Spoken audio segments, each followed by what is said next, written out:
barikum. 1. Menjelaskan sifat-sifat cahaya. 2. Menjelaskan sifat-sifat bayangan yang dihasilkan oleh cermin. 3. Menjelaskan sifat-sifat bayangan yang dihasilkan oleh lensa. 4. Menentukan fokus cermin cekung. 5. Menentukan fokus cermin cembung. Adapun alat dan bahan. 1. Cermin datar. 2. Cermin cembung. 3. Cermin cekung. 4. HP. 5. Busur derajat.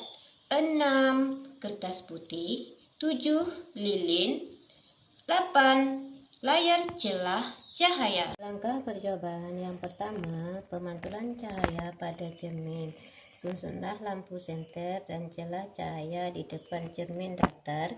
Kemudian, nyalakan lampu senter dan amati jalannya berkas cahaya pada saat sebelum dan sesudah mengenai cermin datar.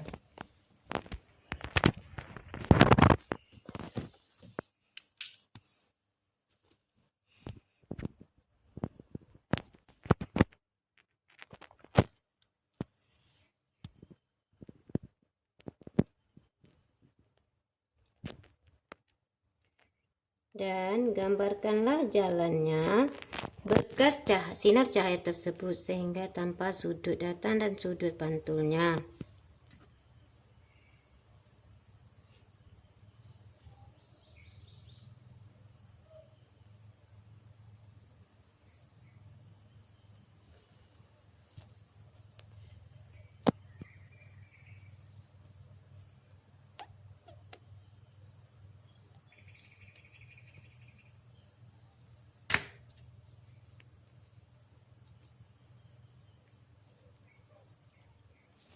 Kemudian ukurlah sebesar sudut datang dan sudut pantulnya.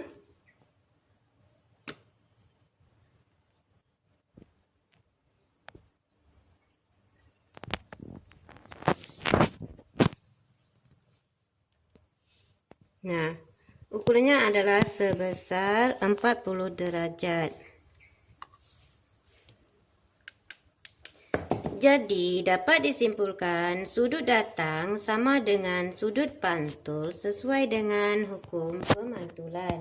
Selanjutnya, letakkan lilin dan nyalakan sebuah lilin di depan cermin datar dan amati bayangannya dan catatlah sifat-sifatnya.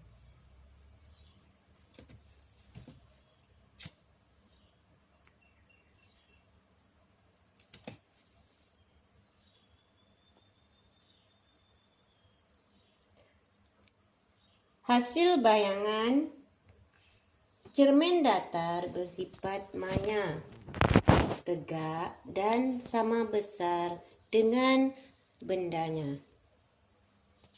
Berikutnya adalah pemantulan cahaya pada cermin cembung. Susunlah alat dan lakukan pengamatan dan amati jalan berkas cahaya sebelum dan sesudah. Nyalakan lilinnya.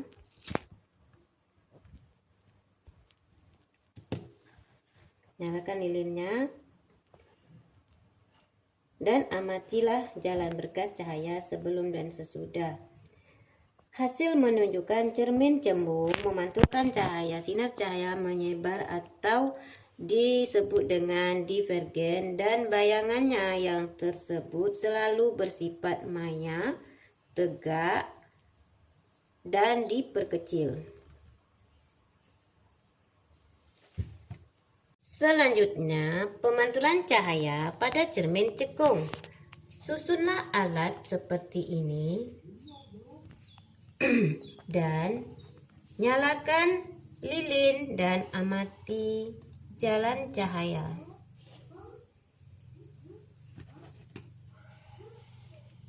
Amati jalan cahaya sesudah dan sebelum mengenai cermin cekung dan catatlah sifat-sifat bayangan yang dibentuk oleh cermin cekung tersebut. Aturlah jarak benda dan letakkan jarak benda dan jarak bayangannya. Hasil menunjukkan bayangan terbentuk nyata pada layar. Bayangan bersifat nyata dan terbalik. Kemudian, geserkan benda menjauh dari cermin. Dan amati pada jarak tertentu, bayangan benda akan menghilang. Ukurlah jarak benda dari cermin cekung dan ukur jarak dan geserkan.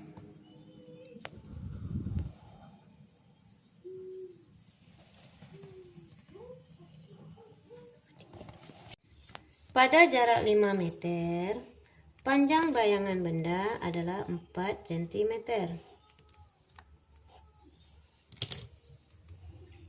Pada jarak 10 cm, panjang bayangan benda adalah 3 cm. Jarak 15 cm, panjang bayangan benda adalah 2 cm. Hasil menunjukkan semakin jauh benda dari cermin cekung, maka akan semakin kecil bayangan yang dihasilkan. Dengan kata lain, jarak benda tersebut sama dengan jarak fokus cermin cekung. Ketika bayangan hilang, berarti bayangan benda jauh dari titik fokus cermin cekung. Sekian, terima kasih. Inilah hasil percobaan, kurang lebih saya mohon maaf.